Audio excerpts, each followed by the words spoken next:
Hello and welcome to my channel. I'm Margaret, and here I share real-life stories from my friends at the nursing home. When the bank teller asked why I was transferring $850 a month to my daughter's account, I said, "I don't know what you're talking about." She tilted her head, politely concerned. Young, maybe 28 or 30, with a thin gold necklace and coral nail polish. It says here the automatic bill pay's been going to a personal checking account for 11 months, set up through online banking. My heart sank, but my mouth smiled. "Oh," I said, searching her name tag. "Thank you, Rachel. I'll look into it." I left the Chase Bank branch with a knot in my chest and my palm pressed against it, like I could hold my ribs together. I didn't cry. Not yet. Outside, the Arizona sun wrapped itself around me like a hot towel. The parking lot shimmered. I walked slowly to my 2010 Camry, feeling like I was floating. Everything was just slightly off-kilter. My hands didn't quite fit the steering wheel. The AC vents were too loud. When I pulled into the driveway of my daughter's home, I sat with the engine running, staring at the cheerful wreath on the door like it was a stranger's house. This house. Their house. Not mine. I'm 70. My name's Diane Rivera. Widowed 10 years, retired 12. I used to be a pediatric nurse. I raised 2 girls, mostly on my own, after my husband Joseph passed from a sudden stroke at 57. I've worked since I was 15, first at a laundromat, then at Walgreens, then 29 years at a hospital in Tucson. My daughter Marissa always had big dreams. She's a lawyer now. Her husband Ben is in real estate. They have a 5-bedroom stucco house in Gilbert with a pool and a dog named Baxter. The kids, Luca and Ellie, are 10 and 7. Bright, loud, funny little creatures. I've been watching them every weekday since Ellie was in diapers. It wasn't supposed to be permanent, just until they could get settled. That was 6 years ago. They offered me the guest room when my lease ended and rent went up. "Why waste money on rent, Mum?" Marissa had said, back when she still called me Mom, sweetly, like she meant it. "You can stay with us. We'll figure it out. Besides, the kids love having you here." And I did love it, at first. Morning cartoons, pancake giggles, their little hands reaching for mine on the way to school. I cooked. I cleaned. I picked them up. I packed lunches, washed uniforms, remembered birthdays and allergies, and who didn't like mayonnaise. They'd greet me with squeals. I'd fall asleep to the sound of their soft breathing through the wall. But slowly, quietly, things began to shift. It started small. Marissa would come home, throw her briefcase down, and sigh like I'd been lounging all day. "What's for dinner?" she'd ask, already opening the fridge. Ben began speaking to me like I was staff. "Hey, Diane, can you make sure Luca doesn't bring his Switch to school again?" Then it became normal for them to text me their grocery list while I was in line at Costco, or to remind me the pool guy needed a check from me because, technically, that's the guest wing's share.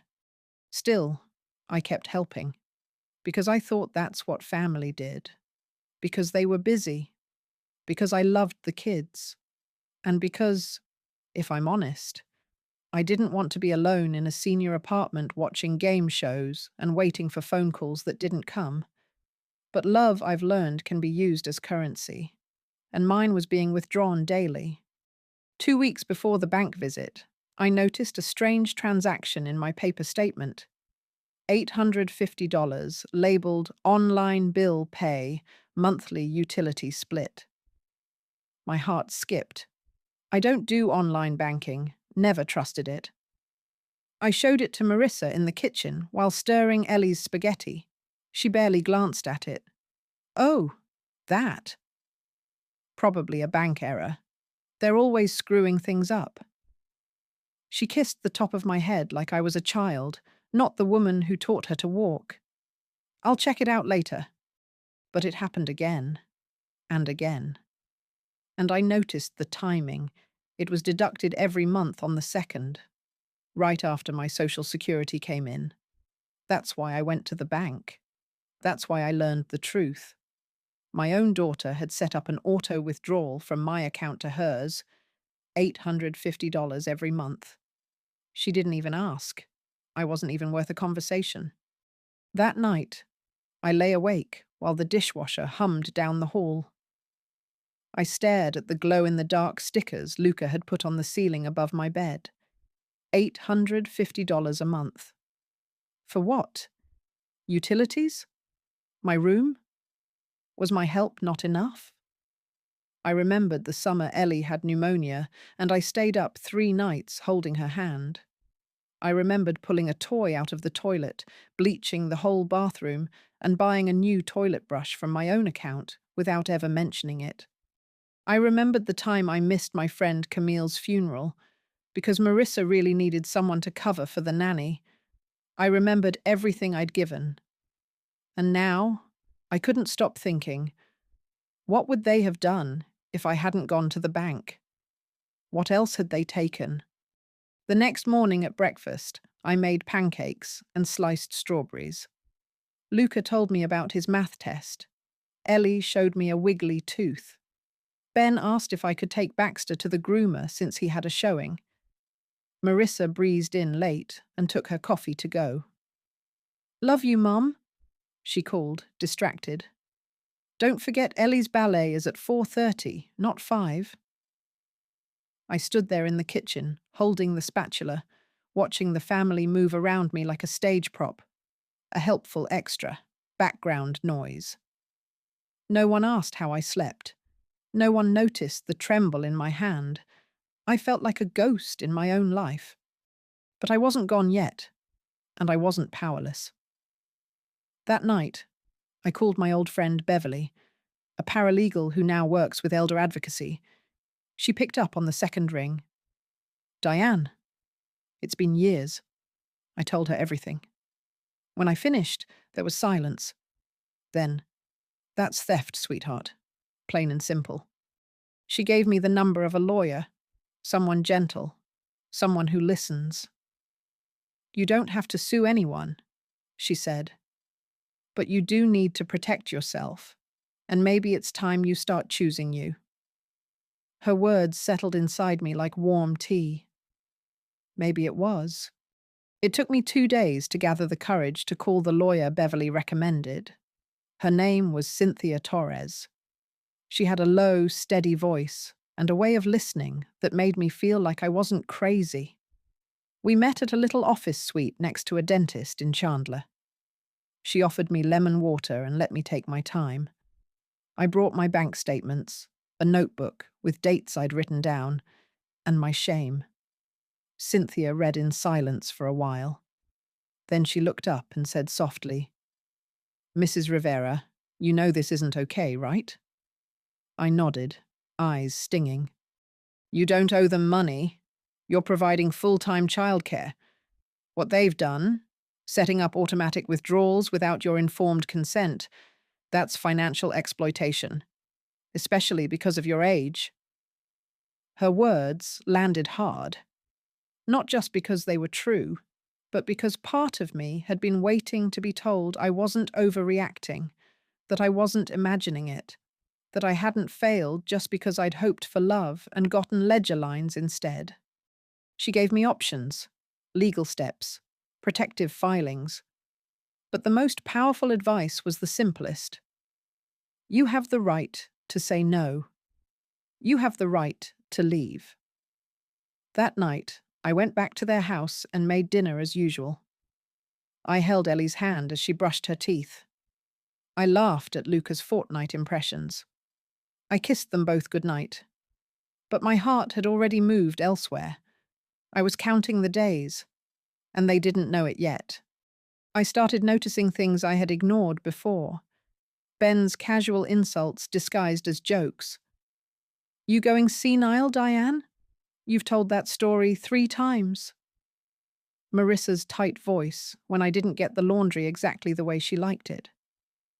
I swear you're doing this on purpose.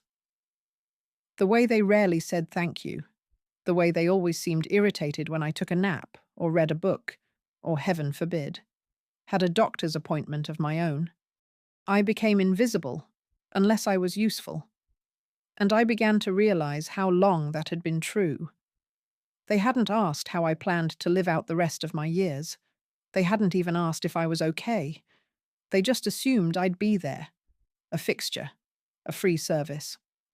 The next month, I shut off the auto-pay quietly. I went to the bank in person again, smiled at Rachel, and asked for everything to be made manual. No online transfers, no automatic anything. She helped me with a kindness that made my throat ache.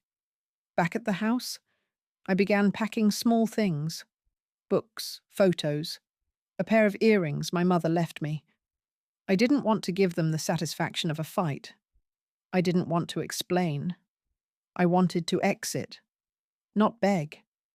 I reached out to a small assisted living complex in Mesa. They had a modest unit available and, more surprisingly, a new intergenerational program.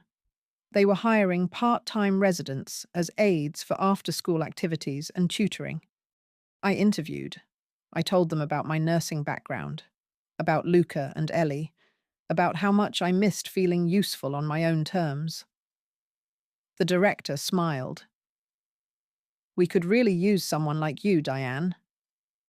They offered me a private room, a modest stipend, and most importantly, my own key. 1 week before I planned to leave, Marissa knocked on my door, holding her phone. "Mom, there's something weird going on with the bank. Our utility split didn't go through. I got a payment error." I kept folding laundry. I shut off the auto-pay. She blinked. "Why?" "Because I didn't authorize it in the first place." Her mouth opened, then closed. "You said it was fine. Months ago. Remember? We talked about it." "No, Marissa. You told me it was a bank error. You never told me you set it up." Her face flushed. "It was only fair. You live here, use electricity, and watch your kids, cook your meals, clean your house, cancel my life." We stared at each other. It was the first honest conversation we'd had in years, and I watched as her eyes hardened, not with understanding, but defensiveness. "You're being dramatic." "No," I said. "I'm being done." That night, I sat outside on the patio, under the string lights Ben had never fixed. The desert air was warm and dry. The cicadas hummed. I drank chamomile tea and thought of the girl I used to be. The one who carried Marissa on her back after she scraped her knee. The one who worked double shifts and cried in break rooms and still showed up for every recital. I thought about how that girl deserved more than this ending, and I knew now I wasn't going to end this way. I was going to leave with grace and dignity and my name intact. I waited until a Thursday morning. The house was its usual frenzy. Ellie couldn't find her ballet tights. Luca didn't want cereal. Ben was yelling about his Bluetooth speaker, and Marissa had forgotten she promised to bring snacks for a parent meeting. In the middle of it, I calmly pulled my little rolling suitcase from the hall closet and zipped it shut. No one noticed. I packed light. 3 outfits: a framed photo of Joseph, my crochet bag, my nursing ID badge, and the bracelet Ellie made for me last Christmas. I left the heavy things behind. The grief, the resentment, that would take more time. Marissa ran past me on her way to the garage. "Don't forget Luca's dentist appointment. They need you to stay the whole time, by the way. Insurance form thing." I paused, one hand on the suitcase handle. "I won't be taking him." She turned, impatient. "Why not?" "Because I'm moving out today." For a second, all I saw in her eyes was confusion, then shock. Then something colder. What are you talking about? I met her gaze, calm and steady. I've found somewhere else to live. I've signed the papers. I'm leaving this afternoon. You didn't even talk to us. You didn't give us time to. I gave you 6 years, Marissa. She stood still, mouth open, as if trying to rewind the moment. I think part of her truly believed I never would. The move was simple. A staff member from the Mesa facility picked me up. He carried my bag to the car and called me Ms. Rivera, like I was someone. The unit was modest, but clean. Beige walls, a twin bed with soft linens, a little kitchenette with a humming fridge. It smelled faintly of lavender. And best of all, it had a lock, my lock. Later that afternoon, I stood at the window and watched a group of kids play outside on the patio. They were part of the program, a mix of neighborhood children and grandkids of residents who came for tutoring and crafts.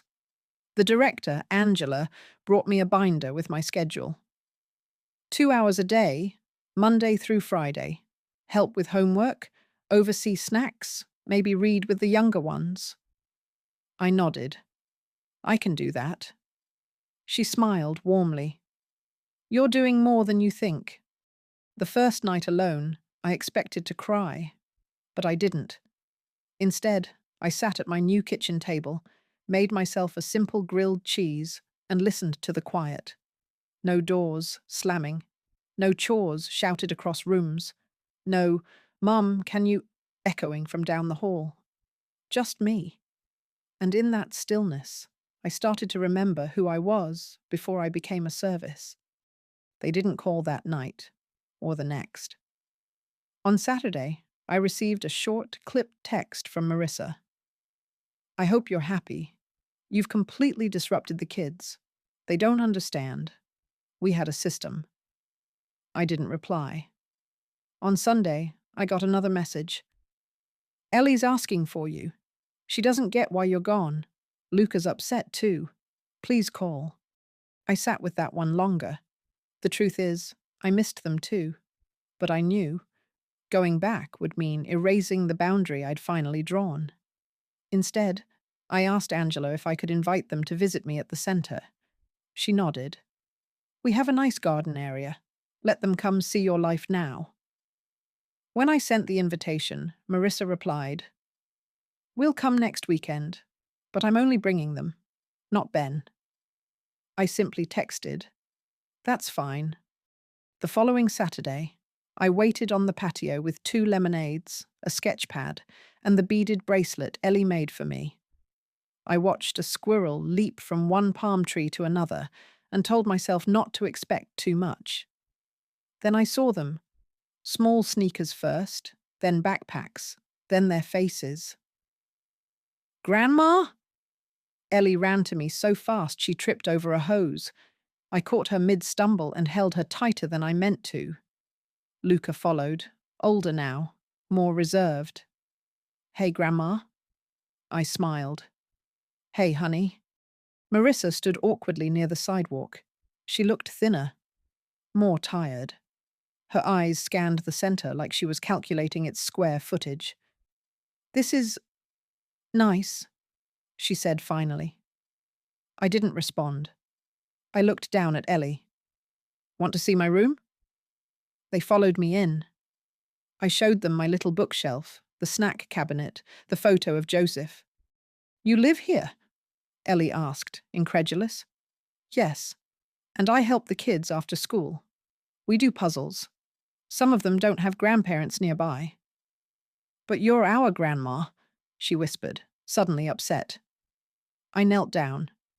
I still am, and I always will be. But sometimes grandmas need their own space too. She didn't understand, not completely. But Luca was watching, and I think he did. Later, after they left, Angela found me sitting on the patio. You okay? She asked. I nodded. I think so. She sat beside me. You know, most people don't do what you did. What do you mean?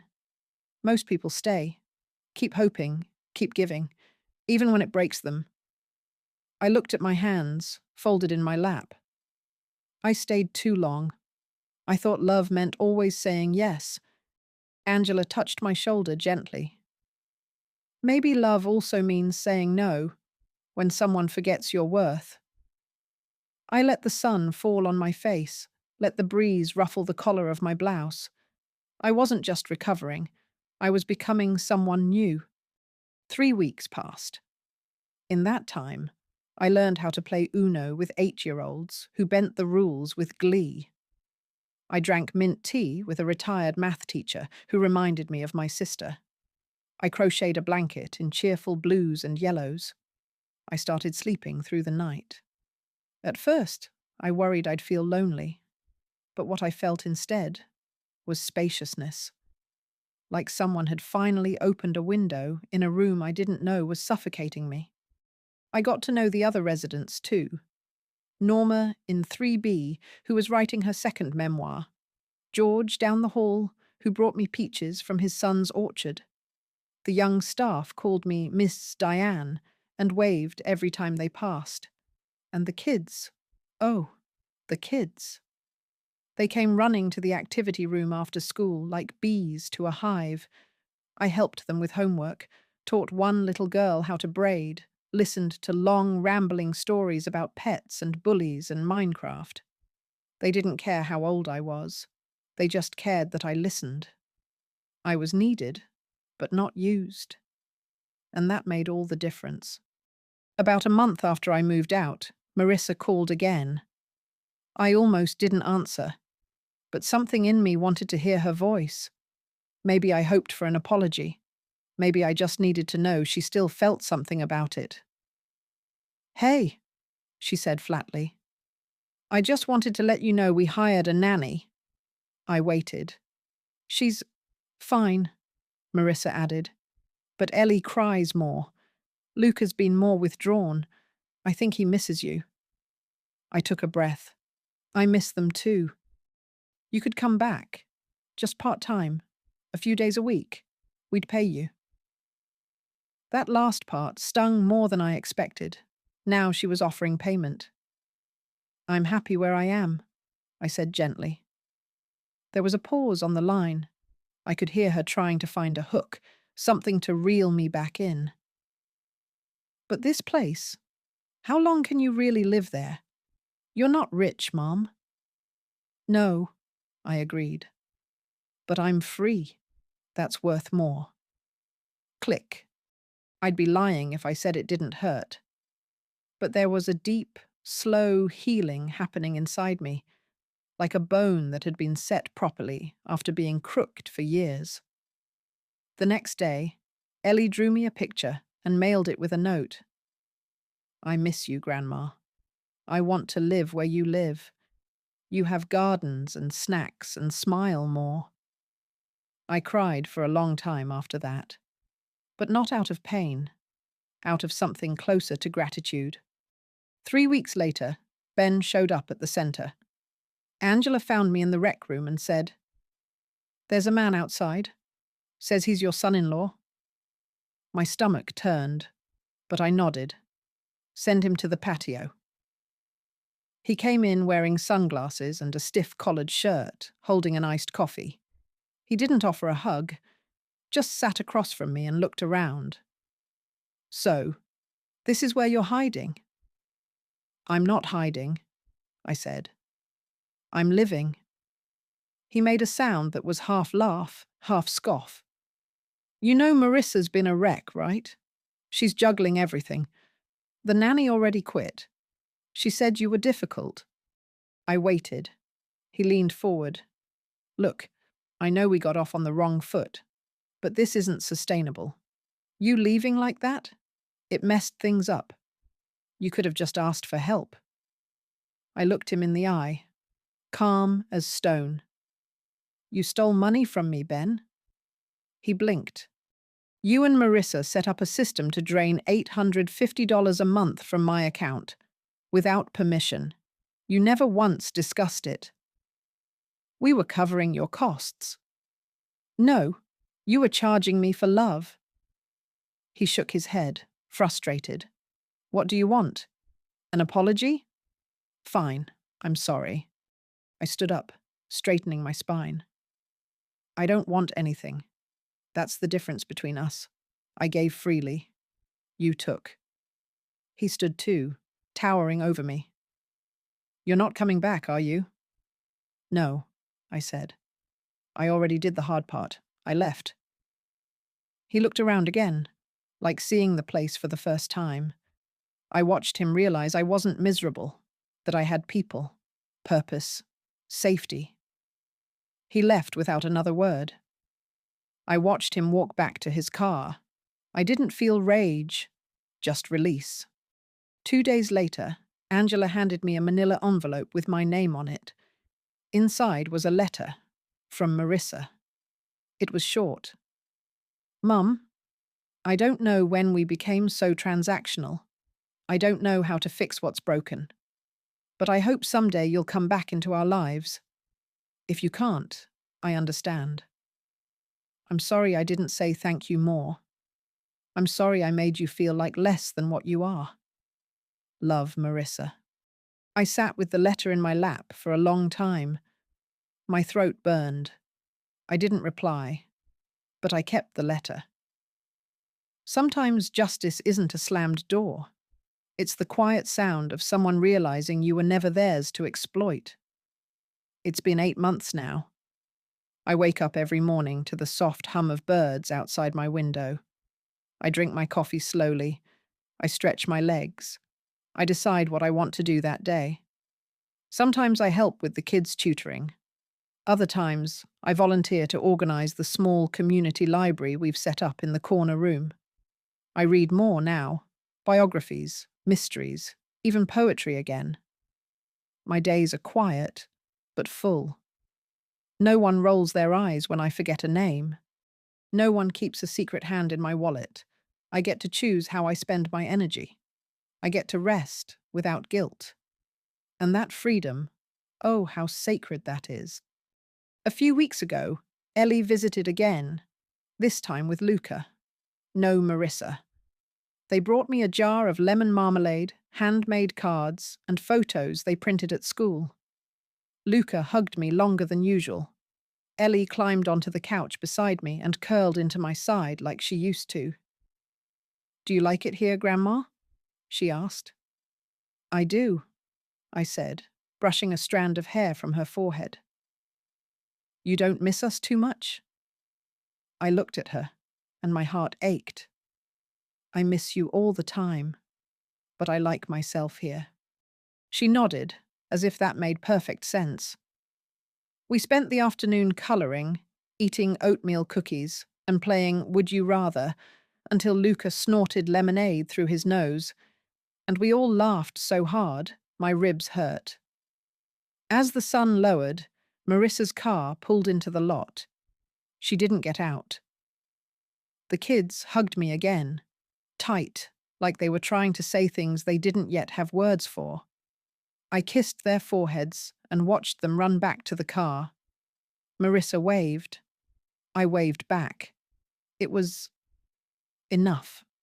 One evening in early spring, Angela asked me if I wanted to teach a short class, maybe something creative. I said yes before I even asked what. Crochet, I decided. Not just patterns, patience, rhythm, something meditative. We started small, 6 residents and 2 kids from the after-school group. I printed out simple instructions and brought extra yarn. My hands moved from habit, and slowly so did theirs. A few weeks in, one of the kids, Camilla, age 9, held up a lumpy but charming rectangle and shouted, I made something. And she had. She really had. The next day, she gave it to me. It's a blanket for your knees when it's cold, she said. It wasn't perfect, but it was earned, like me. Sometimes, I walk the garden path near sunset. The sky turns that perfect watercolor pink, and I think of all the women I've known, those who bent so far for their families they broke, those who were expected to vanish once their usefulness expired. I was close. I was almost one of them. But I'm not. Not anymore. Last week, I received a letter from a lawyer. It was about a financial review of Marissa and Ben's accounts. Apparently, they were flagged for unauthorized account access following an anonymous inquiry. There were no charges, just a warning, a freeze on shared transfers, a note about accountability. I didn't tell anyone I'd made the call. I didn't need to. That was my revenge, not anger, not confrontation, just truth. And the slow, satisfying click of a lock that would never open the same way again. This morning, I sat in the rec room with my crochet students. Norma read aloud from a Maya Angelou book. The kids coloured paper butterflies. Someone played piano softly from the hallway. I closed my eyes for a moment and listened. I was not waiting on anyone, not hoping for scraps, not bracing for criticism. I was here, living, free. I used to think family meant sacrificing until you were hollow. Now I know better. Family, real family, doesn't put a price on your presence. And if they do, you leave. You walk into the sun with your head high, your name intact, and your peace unfolding like thread between your fingers. You start again, and you never ever ask for permission to be whole.